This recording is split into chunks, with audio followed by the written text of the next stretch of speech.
Hey guys, what's up? Welcome to the first episode of HLTV Confirmed, the brand new show from all of us here at the home of competitive Counter-Strike. In this show I'll be talking to players, coaches, talent, fans, everyone involved in this beautiful little scene of ours. And yes, we know that the name is a meme, but we thought, hey, why not embrace the meme, make it something worthwhile, something that you, the community, have come to connect with HLTV whenever the name is brought up. For this first show, we have quite a few things lined up for you. First off, I sat down and talked with Magisk, the 20-year-old talented Dane who seems to have found his perfect home in Astralis. The team is looking dominant as ever, and he's been the missing puzzle after a turbulent time where he was kicked from North and spent an up and down period in Optic in North America. In the interview we talk about his maturing as a person and how he's maintained a certain emotionally charged playstyle and personality. Now we split that interview up into two parts, the first one coming shortly and the second one to be the last segment of the show. In between those parts we're going to be taking a look at how we pick and choose our EVPs or exceptionally valued players of big events. We're going to be delving into the EVPs of the ESL Pro League finals in Dallas a few weeks back, and we're going to explore the stats they managed in the tournament. After that we quizzed the players about Dust2 being back in the map pool. It's been back for almost 2 months now, so we asked them how they feel about that and if they've seen any new strategies on the map so far. And after taking a look at the new Dust2, we're going to be back with the second part of the interview with Magisk. Now, let's get this show on the road. Alright, we're here with Magisk in his lovely home in Aarhus, taking a little break between events. What's life like for a Magisk boy? I mean, it's pretty good.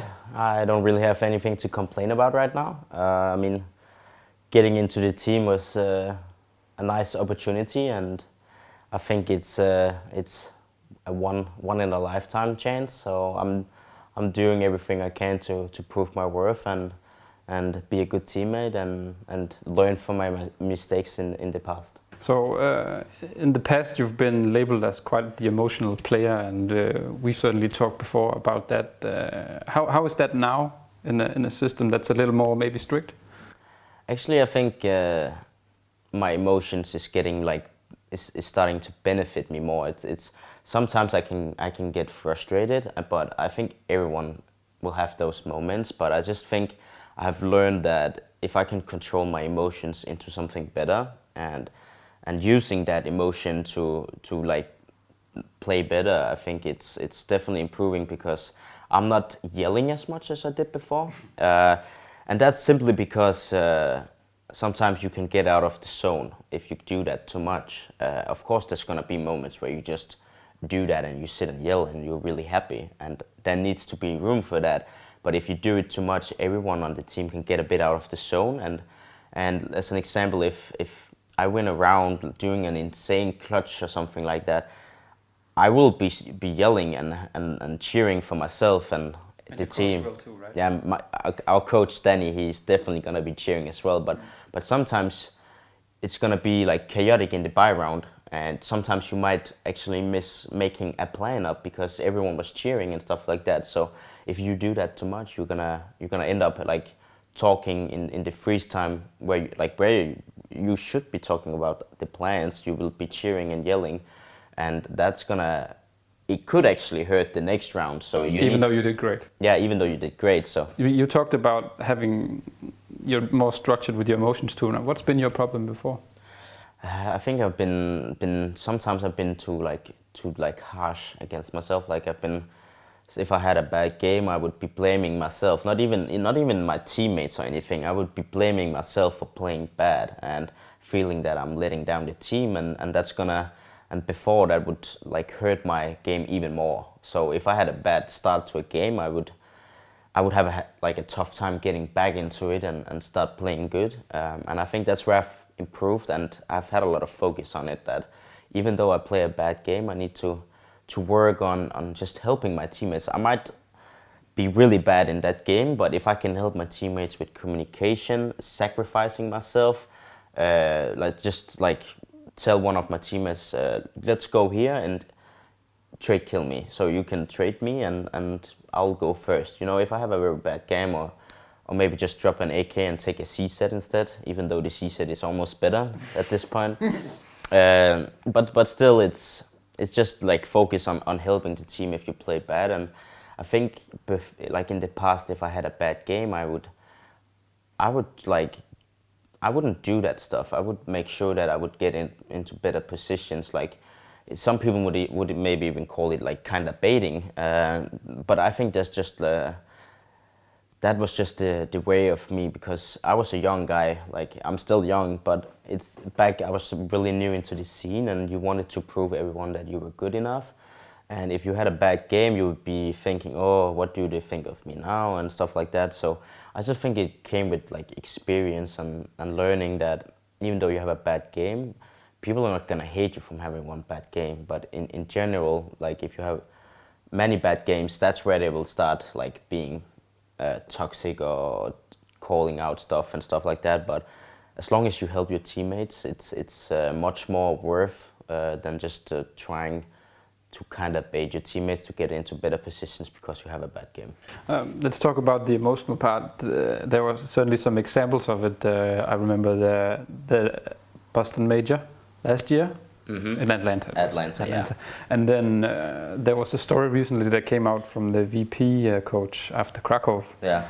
You know, the crowd is definitely pumping VP up, but you have to look at it from the other side of things, right? It can be very intimidating. These players are still quite young. Cajun and MSL, they've been around for a long period of time. AZ's played in front of these crowds too, but Config and Magisk, who are the two stars, it's not that they didn't perform. They were doing fine, I suppose. It's just, you know, it's still a different world for them. I still think they have a lot. When you look at the pedigree and the experience on VP in front of these crowds versus that of North, it's worlds apart, right? I don't know if that was true, but he told us you had obviously a rough time after that. Yeah. How's that affected you so few years in the scene and having to cope with that? Because it obviously to us seems that you have your emotions on your sleeve. I do. That's for sure. I mean, I honestly can't remember if I had tears. It might be true. It's possible, probably true. I had tears.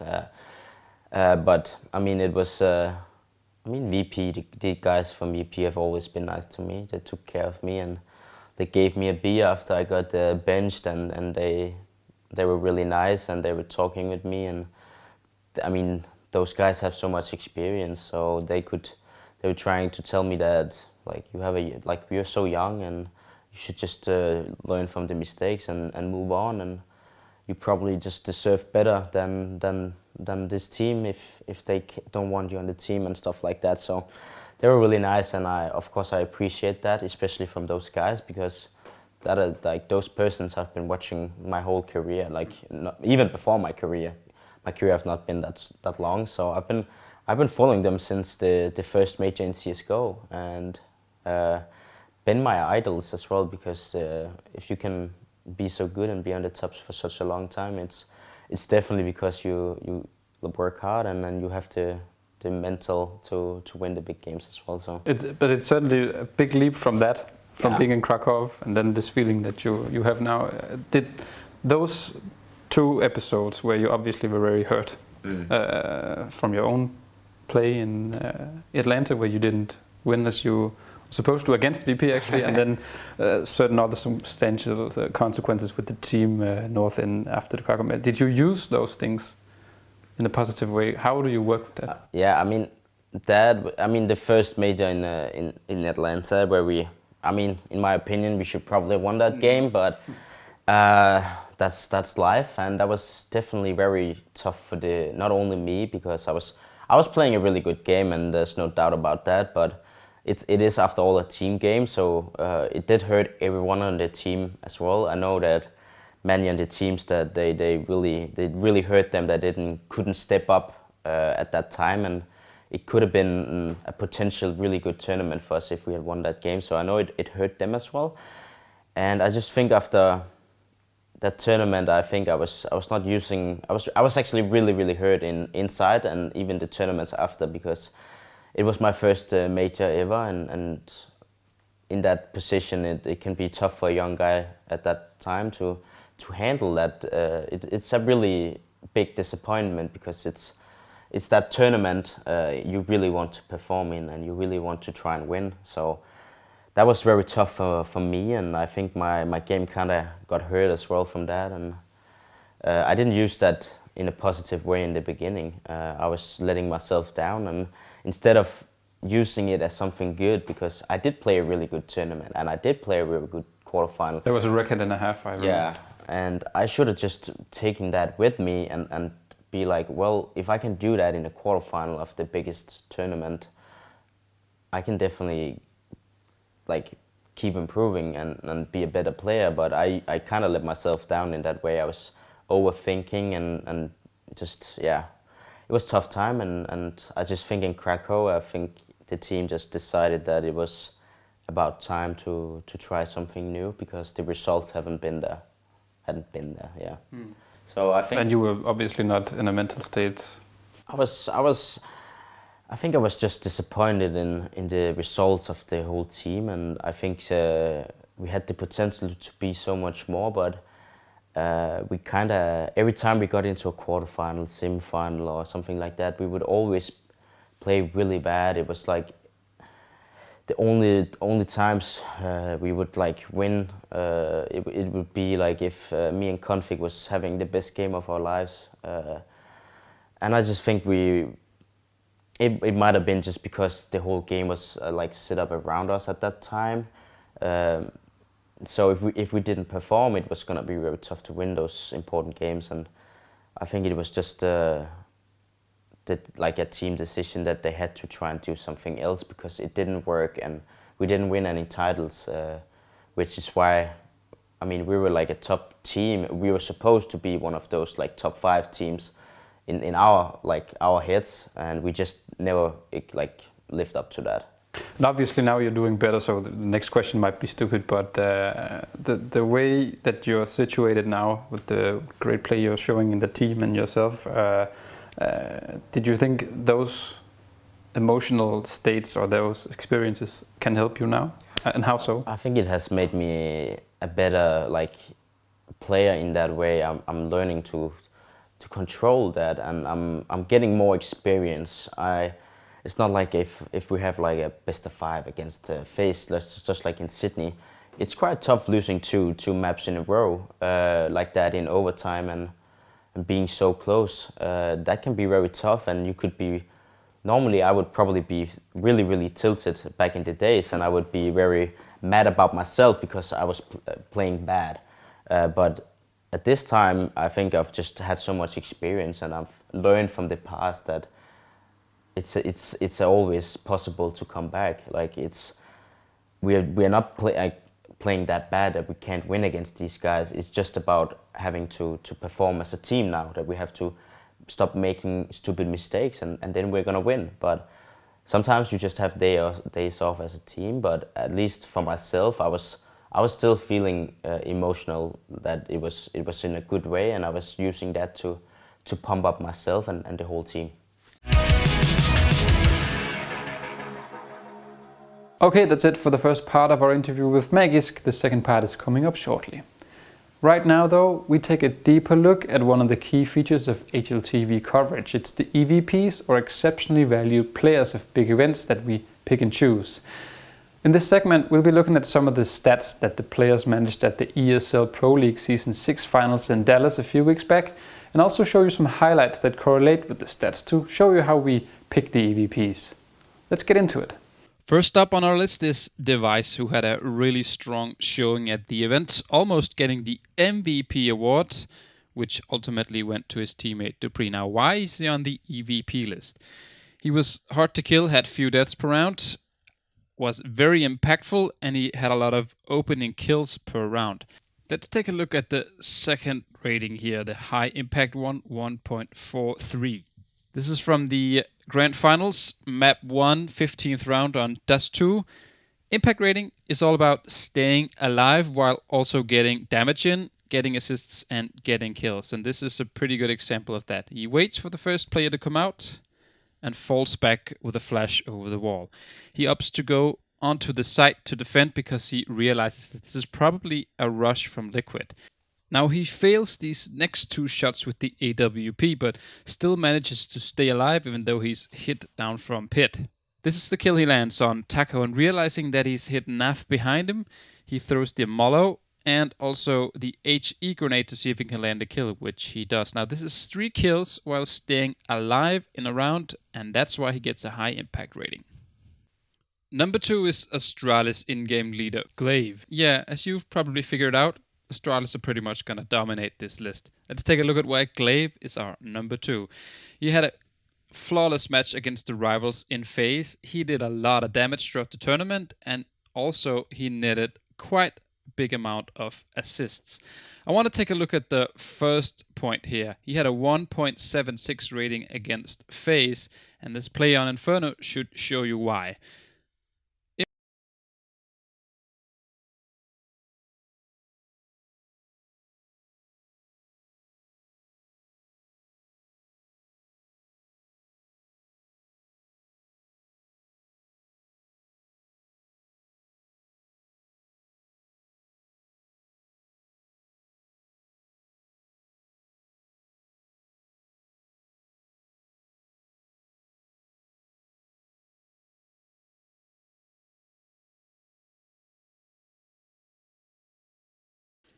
Now, even though we just saw him get wrecked by Astralis, the next player on our list is the Bosnian superstar Nico from FaZe Clan. He was the highest rated player of the whole event. He killed a lot of players and he did a lot of damage. And regarding that last part, let's take a look of a beautiful highlight, probably the most well known from the event already. And one way to tick up your average damage, a 1 versus 5 ace versus SK.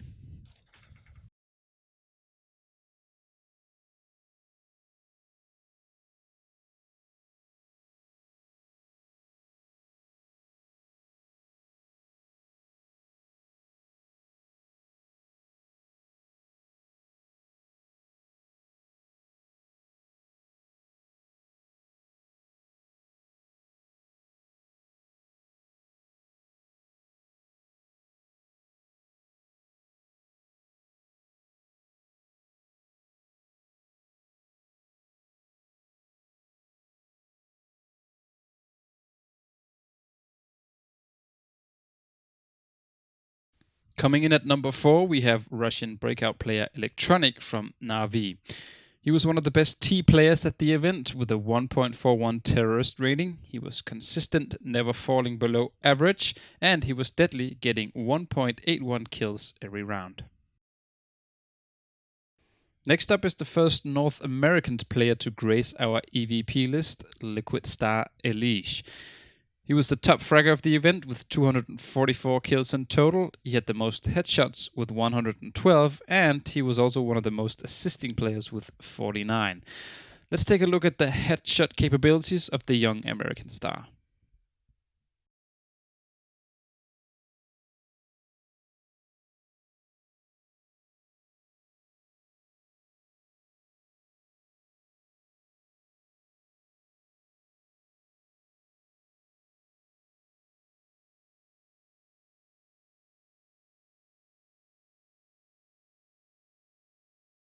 And that brings us to the last remaining player on this EVP Dallas list. It's the newest addition to the Astralis Danish super team, Magisk.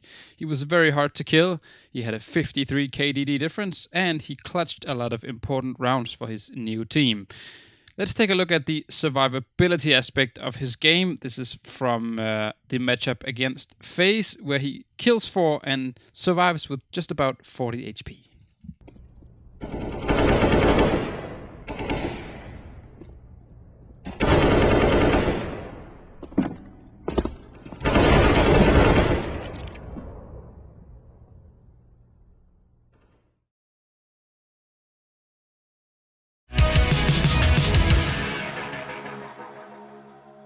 Okay, so those were the EVPs of Dallas, or at least some of them.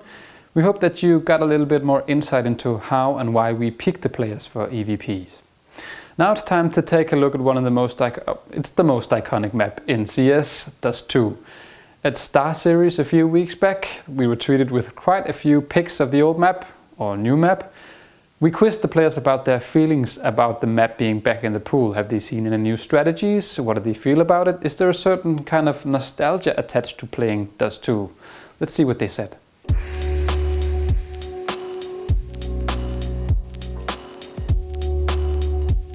I guess it just feels good to see it in the map pool again, just because it's definitely a very a map that you can be pretty aggressive on. You can just try win the Angels, I guess, and it's very puggy. But yeah, it's good to have it back. It is a fun map to play. I really like it. It puts the players in a lot of situations for really pretty highlights, at least, right? Yeah, I definitely have a lot of memories playing that map. Mostly those are bad because we were in my previous teams kind of known for choking on that map, so we lost a lot of winnable matches, and that's why I kind of have flashbacks every time I played on the certain positions. But we have to just adjust to it, right? And we have to just play it more, I guess, to see how it really feels. But for me, definitely it has some definitely nostalgic. Dust 2 has always been a friendly map to my teams usually that we had in the past, but I really expected them to make it different. It seems like it's exactly the same, so there's a lot of the same strategies that we've seen from before. There's only a few minor changes, like just timings, I guess. Like, for example, the timings on Dust 2 long, that's a little bit different, like the spawn-wise, but yeah, I wish they did something different. Yeah.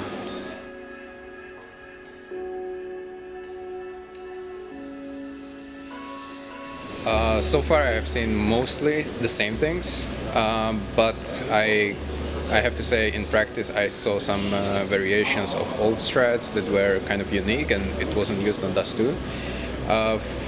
Let's say about long control, for example, I think it's really important to take it as soon as you have spawn as T site, because it's really hard for cities to stop it even with counter flashes and everything. I don't know, it just feels like whenever you have a chance, you should take long control on the T side. I think it's a sick map. There's definitely some highlights I remember, like Cajun B at the car, Freiburg dropping off Cat and killing the guys. I think it was like Hellraiser or something. Still lots of money in Dose that they'll still be able to afford whatever for the last round, and this is going to be really crucial now what happens here on Catwalk. Oh, there's Freiburg. Freiburg! Both kills! Adrian comes in and Freiburg with 3! This is it! He gets the spray! Freiburg, they finally shut So there's a lot of history to it, and I think there'll be more history as time passes. Okay, so it's time to get back to the interview with Magisk. We left off with him being picked up by Astralis and finding a new home. He's still an emotional player even though he's matured, and he still uses some personality traits in his playing, some might say, that can be both an advantage and a hindrance as a pro player.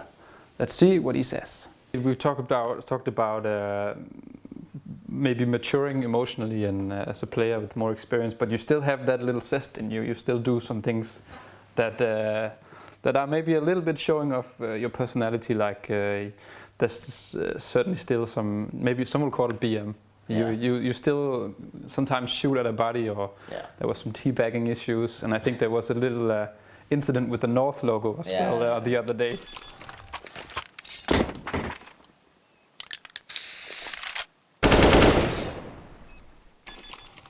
Try to tell me about why you still use that, or how you use it, why you still do it.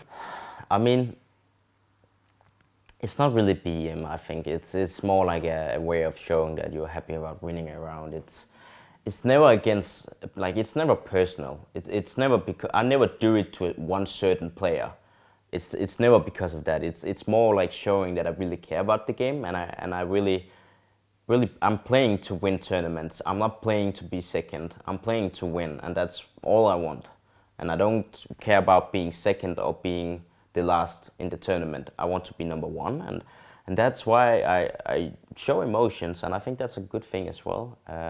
And I think it's a good thing for the team as well that you have one guy that shows emotion and is able to like kind of not like hype and be happy and just like kind of yelling a bit to pump the other guys as well. I think that's good for the team, and I think they. At least from what I've heard from them, they like that, and they want me to maybe even do it even more, because I can be really hyped. And I mean, yeah, I did do that with the North logo, and honestly, that was actually not on purpose with the North logo. We, you know, on Overpass you have that where you line up nades from as a T outside A to do like an A execute. Yeah. As a CT, you can like use a spray logo, and that's like a blue sign where you normally line up with. So I actually was using the North logo because it was blue. And then when I clutched, I just did like a spray logo, and I didn't even think about when I shot at it. But it was. But you were actually defusing the bomb and came back. Yeah, that was because I wanted to do like a logo just, and like afterwards I felt kind of bad because there's no doubt that they having a rough period right now, and I actually think it's kind of sad, and I actually want them to do even better. So let it be known, the North thing was a mistake. You heard it here first. It still looked good though. Yeah. But you said some of your teammates and maybe even the higher ups actually like when you do that kind of stuff to hype it up. Why? I mean, why would it help you to knife Fallen in the last second of the round? Actually, I had no bullets left. Oh right. So there was no choice really, but you had already won the round. Yeah, we had won the round, that's for sure. That was, I mean. Also, that round was pretty chaotic. I was running inside the smoke for like 15 seconds. And it was knifed inside the smoke as well. Yeah. But I think it's about sometimes like you yell and you say something funny. Like you say something that it can be anything. It can be like just funny and stuff like that. And I think it's just gonna make the team being in a good mood and make them laugh and have fun while it's still being very serious. And I think it's important that you can still have fun while playing, because if you don't have fun playing, you're definitely not going to be a good player or a team. So it's important to have some fun in the team, like behind the scenes. And I think that hyping up can help that, and just being in a good mood and everyone is pumped and saying funny stuff. And if you win an important round, everyone is going to be very happy. And I think that's important. And I think they kind of missed that before in the team, that they have like a hype guy. So even if I'm playing bad, I will still be hyping the whole team if they do a sick round and stuff like that. So I think I think they're happy about that, and they like it.